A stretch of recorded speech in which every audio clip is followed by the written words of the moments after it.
Good morning dear students. आज मैं आपका विज्ञान अध्यापक शुभम तिवारी माया ज्ञानोदय संस्कार अकादमी बिरधा ललितपुर से आप सभी विद्यार्थियों का आज की इस कक्षा में बहुत बहुत स्वागत करता हूं। विद्यार्थियों, जैसा कि आप सभी ने अभी पिछले कक्षाओं में अध्ययन किया, मनुष्य में पोषण, जीव जंतु में पोषण एवं श्वसन। विद्यार्थियों, जिस प्रकार से श्वसन और पोषण की क्रिया होती है जो कि मुख्य क्रियाएं हैं, उसी प्रकार से हमारे शरीर की एक और संरचनात्मक क्रिया है जिसको हम परिवहन कहते हैं। विद्यार्थियों, परिवहन का अर्थ होता है आवागमन, यानी जाना आना। तो यहाँ पर आना जाना किसका? वाहनों का नहीं, बल्कि हमारे शरीर में उपस्थित जो रक्त है उसका नख से लेके सिर तक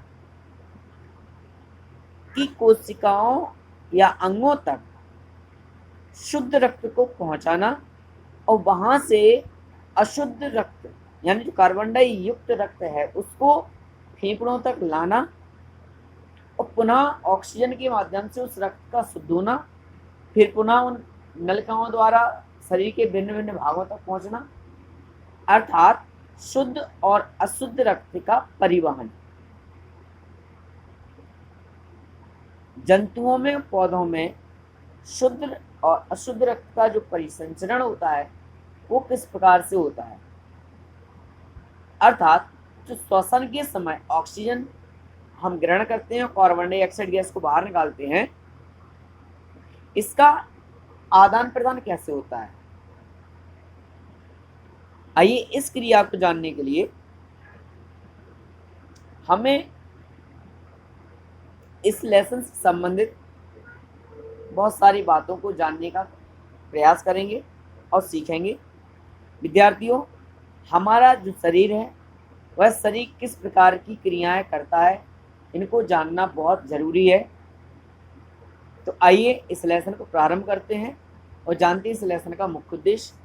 नंबर 1, परिसंचरण एवं परिवहन की आवश्यकता क्यों है?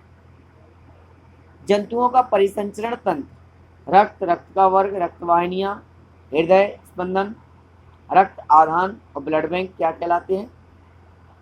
पौधों में परिवहन यानी जाइलम एवं फ्लोएम, ये ऊतक जो है वो किस प्रकार से कार्य करते हैं?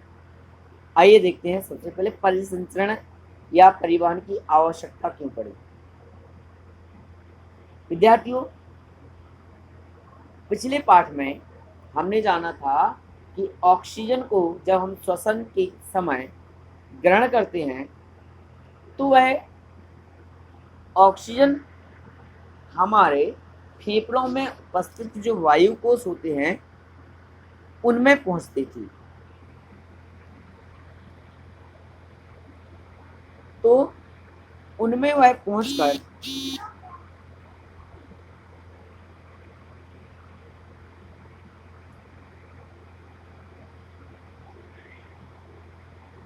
रक्त से मिल जाती थी और वह पुनः भिन्न भिन्न भागों तक पहुंचाई जाती थी। कोशिकाओं में तक पहुंचते ही रक्त के माध्यम से कोशिका में उपस्थित जो पौष्टिक तत्व होते थे, यानी जो भोजन से ग्लूकोज बनता था, ग्लूकोज ऑक्सीजन की क्रिया होती थी, उससे ऊर्जा प्राप्त होती थी। ऊर्जा प्राप्त होने के साथ साथ कार्बन डाइऑक्साइड गैस और जल मुक्त हुआ करता था। तो विद्यार्थियों, भोजन को ग्रहण करने के परिणाम स्वरूप बने ग्लूकोज का विखंडन करके ऊर्जा में परिवर्तित करना और कार्बन डाइऑक्साइड गैस को वहां से निकालना, इसके लिए इस परिसंचरण की आवश्यकता पड़ी। अगर हमारे शरीर में परिसंचरण या परिवहन की क्रिया नहीं होती तो शायद जो ऑक्सीजन हम श्वसन के समय ले रहे थे वह हमारी कोशिकाओं तक नहीं पहुंचती और वहां पर उपस्थित ग्लूकोज नामक पदार्थ का रासायनिक अभिक्रिया के दौरान भी विखंडन नहीं होता और ना ही हमारी कोशिकाओं को ऊर्जा प्राप्त होती। विद्यार्थियों, तो इसलिए परिसंचरण की आवश्यकता हमें पड़ी। अब परिसंचरण तंत्र में कौन कौन से वे अंग हैं जो मनुष्य के परिसंचरण या परिवहन की क्रिया में, रक्त परिवहन की क्रिया में कार्य करते हैं। सबसे पहले हृदय, रुधिर वाहिनियां। रुधिर मनुष्य के परिसंचरण तंत्र का निर्माण करते हैं, अर्थात रक्त, हृदय और रुधिर वाहिनियां, जिन्हें नलिकाएं भी कहते हैं, ये 3 और 4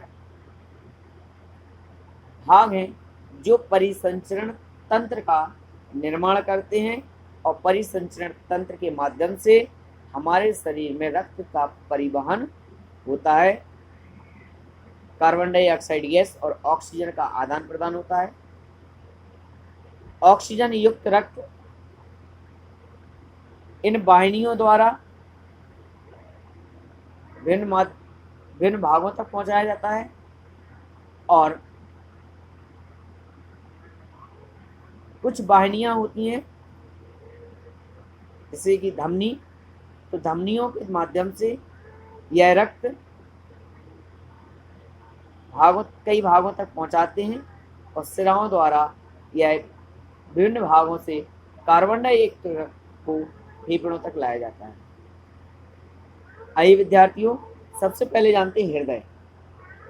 आपने देखा होगा कि मुट्ठी के आकार का अगर इस तरह से हम बना दें, तो ये जो मुट्ठी के आकार का आप देख रहे हैं, ये जो इतना भाग है, यही हिस्सा हमारे बाएं भाग में, वक्षस्थल के बाएं भाग में मुट्ठी नुमा आकृति, जिसकी आपने देखा भी होगा या महसूस किया होगा कि धक धक धक धक धक धक की आवाज़ जो आती है, इस प्रकार से ये चलता रहता है, पंपिंग की तरह होती रहती क्रिया।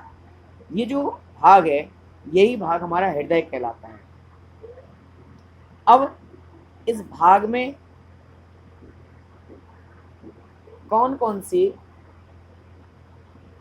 नलिकाएं या कक्ष होते हैं जहाँ पर ये रक्त के आदान प्रदान की क्रिया संपन्न होती है। तो आइए जानते हैं हृदय के बारे में। विद्यार्थियों, हृदय में 4 कक्ष होते हैं। यहाँ पर आप समझ सकते हैं, ये हृदय का चित्र बना हुआ है, तो यहाँ 4 कक्ष होते हैं। दायां अलिंद, दायां निलय, बायां अलिंद और बायां निलय। विद्यार्थियों, ये दायां अलिंद और दायां निलय ये एक दूसरे से जुड़े हुए रहते हैं, अर्थात इनके यूँ कहें कि जो दरवाजे हैं खुले रहते हैं, किवाड़ कपाट खुले रहते हैं। इसी प्रकार बायां अलिंद और बायां निलय भी एक दूसरे से खुले हुए जुड़े रहते हैं। खुले हुए होने का मुख्य कारण यह है ताकि दाएं अलिंद में उपस्थित रक्त दाएं निलय के माध्यम से भिन्न भिन्न भागों तक आ सके। इसी प्रकार बाएं अलिंद में पहुंचने वाला रक्त, जैसे दाएं निलय से दाएं अलिंद में आता है कार्बन डाइऑक्साइड युक्त रक्त, बाएं अलिंद से बाएं निलय के माध्यम से धमनियों द्वारा भिन्न भिन्न भागों तक पहुंचाया जाता है। इसके बाद कक्षों के बीच की विभाजन दीवार, ये जो दीवार दिख रही है, गैप दिख रहे हैं दोनों अलिंद और निलय के बीच में, ये विभाजन दीवार है। ये जो ऊपरी हिस्सा दिखाई दे रहा है आपको, इस ऊपरी हिस्सा को यहाँ पर इन्होंने इस प्रकार से बांटा है। ये सिरा और धमनियों का हिस्सा कहलाता है। कुछ इसमें सिराएं हैं, कुछ इसमें धमनियाँ हैं। तो आइए संपूर्ण स्थिति को जानते हैं। हृदय के दाएं भाग में 2 कक्ष होते हैं जिन्हें दायां अलिंद और दायां निलय कहते हैं, जिसमें कार्बन डाइऑक्साइड युक्त रक्त तथा बाएं भाग में बायां अलिंद और बायां निलय ऑक्सीजन युक्त रक्त बहता रहता है। विद्यार्थियों, ये जो भाग है, इसमें आपका कार्बन डाइऑक्साइड युक्त रक्त आता है और इस भाग से ऑक्सीजन युक्त रक्त यानी शुद्ध रक्त वापस पहुंचाया जाता है। विद्यार्थियों, ये दोनों अलिंद दोनों निलय लयबद्ध तरीके से सिकुड़ते और फैलते हैं। सिकुड़ने और फैलने की क्रिया को संकुचन और शिथिलन कहते हैं। संकुचन, सिकुड़ना, शिथिलन, फैलना। इसके कारण धक धक की आवाज़ सुनाई देती है। यही धक धक की आवाज़ को हम हृदय स्पंदन कहते हैं, जिसे हम धड़कन भी कहते हैं, धड़कन के नाम से हम लोग जानते हैं। विद्यार्थियों, संकुचन की अवस्था में होता क्या है हृदय पंप होता है, जबकि शीतलन की अवस्था में रक्त हृदय में बढ़ता है। हृदय में रक्त शरीर के भिन्न भागों से सिराओं द्वारा, यानी जिन नलिकाओं की हम बात कर रहे थे, उस सिराओं द्वारा वाहिनी द्वारा हृदय तक आता है और हृदय से पुनः धमनियों द्वारा शरीर के भिन्न भिन्न भागों तक पहुंचाता है। शरीर के विभिन्न भागों से कार्बन डाई युक्त रक्त और अशुद्ध, जिसे हम अशुद्ध रक्त कहते हैं, श्रावों द्वारा हृदय के दाएं अलिंद में लाया जाता है। दाएं अलिंद से यह दाएं निलय में पहुंचता है, जहां से यह फुफ्फुस धमनी द्वारा फेफड़ों में भेजा जाता है और फेफड़ों में कार्बन डाइऑक्साइड गैस और ऑक्सीजन का आदान प्रदान होता है, जिससे ऑक्सीजन युक्त रक्त पुनः फुफ्फुस सिराओं द्वारा हृदय के बाएं अलिंद में लाया जाता है और यह बाएं अलिंद से फिर बाएं निलय में पहुंचता है और बाएं निलय से यह धमनियों द्वारा शुद्ध रक्त शरीर के विभिन्न भागों तक पहुंचता है और यह क्रिया निरंतर चलती रहती है, जिसको हम रक्त परिवहन या रक्त परिसंचरण की क्रिया कहते हैं। और शरीर का जो अंग से संपन्न करता है उसे हम रक्त का परिसंचरण तंत्र कहते हैं। तो विद्यार्थियों, ये था रक्त परिसंचरण किसे कहते हैं, क्यों होता है, कब होता है, कैसे होता है और यह क्रिया निरंतर चलती रहती है। इसके लिए अगला जो टॉपिक होगा हमारा, रुधिर वाहिनियाँ क्या कहलाती हैं, धमनी स्राव कोशिकाएं क्या कहलाती हैं, ब्लड क्या होता है, इन टॉपिक पर चर्चा करने कल पुनः उपस्थित होकर के मिलूंगा। तब तक आप सभी के लिए बहुत बहुत शुभकामनाएं। धन्यवाद। Thank you very much.